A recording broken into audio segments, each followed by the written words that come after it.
जी काही प्राथमिक चौकशी आहे त्याच्या आधारावर या संदर्भात जी काही तुम्हाला सांगायचं ते मी सांगणार आहे। त्यामुळे अद्याप माझ्याकडे पूर्ण माहिती आलेली नाही। प्रायमा फेसी जे मुद्दे समोर येत आहेत ते मुद्दे गंभीर आहेत, त्याच्यामुळे त्याची योग्य प्रकारची माहिती घेऊनच बोललं पाहिजे। त्या दृष्टीनं मी ही माहिती आज सगळी माझ्याकडे येणार आहे। ती माहिती आल्यानंतर तुम्हाला या संदर्भात शासनाची पुढची दिशा काय आहे, याच्यात कारवाई काय आहे, या सगळ्या गोष्टी सांगण्यात येतील। हायड्रोजन बॉम्ब संदर्भामध्ये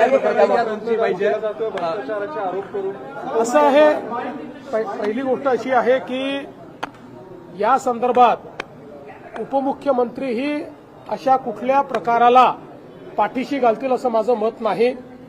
कारण या संदर्भात आमच्या सरकारचं एकमत आहे, कुठेही अनियमितता झाली असेल तर त्याच्यावर कारवाई झालीच पाहिजे या मताचे आम्ही आहोत।